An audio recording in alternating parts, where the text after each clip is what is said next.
हरिराम व्यास जी जिन्होंने जुगल किशोर जी को प्रकट किया, ऐसे श्री हरिराम व्यास जी की बेटी का ब्याह था और अपनी बेटी के ब्याह में जितने ब्राह्मण आए,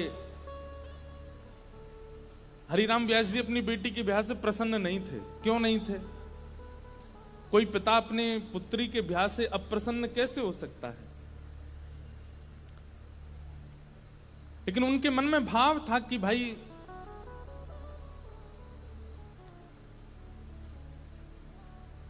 वृंदावन से बाहर क्यों जा रही हो? अपनी बेटी से कह रहे थे कि भाग्य होता है तब वृंदावन प्राप्त होता है और तुम ब्याह करके अपने पति के साथ विदा होकर के वृंदावन से बाहर जा रही हो, ये मुझे अप्रिय लग रहा है। बेटी ने कहा, पिताजी ये तो स्वभाव है कि बेटी को बाहर जाना ही पड़ता है, और बाहर कहां, जहां पति का घर है वहां जाना पड़ेगा। तो हरिराम व्यास जी बोले, तुम्हारे पास दो उपाय हैं। बोले क्या? या तो पति से कहो कि वृंदावन में घर बना ले, या फिर उसी से ब्याह करो जो वृंदावन में रहता हो। पुत्री बोली, पिताजी अब सब बातें हो चुकी हैं और हमें भी जिससे ब्याह हो रहा है वो हमको बड़ा प्रिय है, अब हो जाने दो ब्याह, ठीक है आते रहेंगे वृंदावन। तो इस बात से इतने नाराज हो गए हरिराम व्यास जी कि तुमको व्यक्ति विशेष प्रिय है।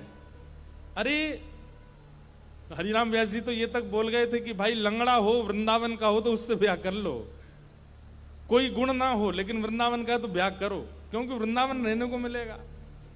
लेकिन तुम और गुणों को देख करके वृंदावन छोड़ करके जा रही हो, ये तुम्हारा सबसे बड़ा दुर्भाग्य है।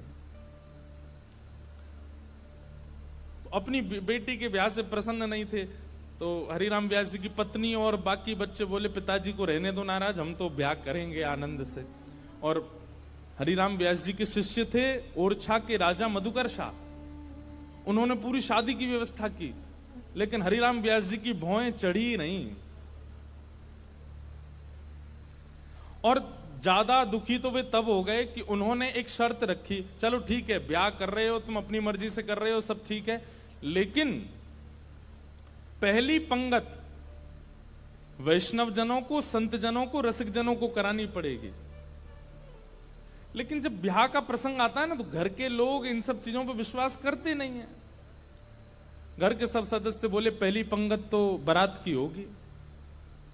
बोले पिताजी ने कहा संतों को कराओ। बोले बोलने दो उनको, तुम तो उन्हीं को करा दो। और रही बात संतों की, तो एक काम करते हैं, पहले ही पूड़ी कचौड़ी जो भी बना है दावत में, पहले ही निकाल करके अलग धर देते हैं, जब संत आएंगे उनको पवा देंगे।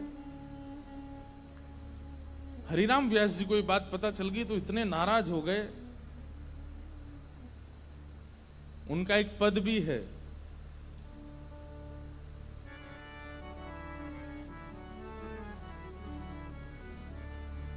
संतन सौ अधिक समधि प्यारे। बोले संत इतने प्रिय नहीं है, वो समधि बहुत ज्यादा अच्छा लगता है, उसको तो गरम गरम खवा रहे हैं और संतों के लिए अलग निकाल दिया है। बड़े नाराज हुए, बोले संतों का अपमान कर रहे हो।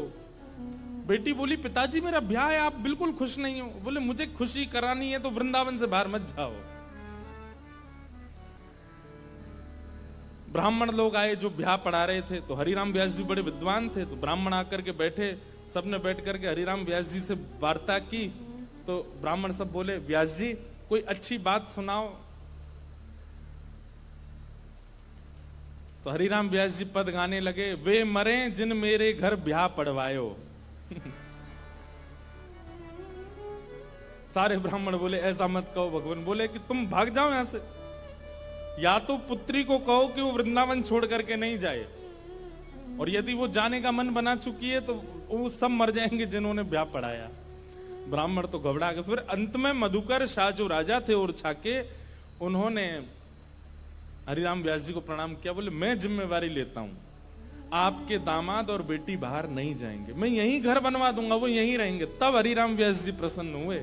मतलब हम संसारी लोग हैं, हमारे लिए कई बार रिश्ते नातेदार ज्यादा हो जाते हैं, ठाकुर जी से ज्यादा हो जाते हैं, हमारे लिए कई बार दिखावा ज्यादा हो जाता है। कई बार सब प्रदर्शन में हम लोग ज्यादा चले जाते हैं, हमारे लिए भक्ति भाव कहीं पीछे छूट जाता है, पर वृंदावन को भजने वाले के लिए ठाकुर जी प्रधान है और कुछ प्रधान नहीं है। इसलिए वहां धर्म प्रधान नहीं है, प्रेम प्रधान है।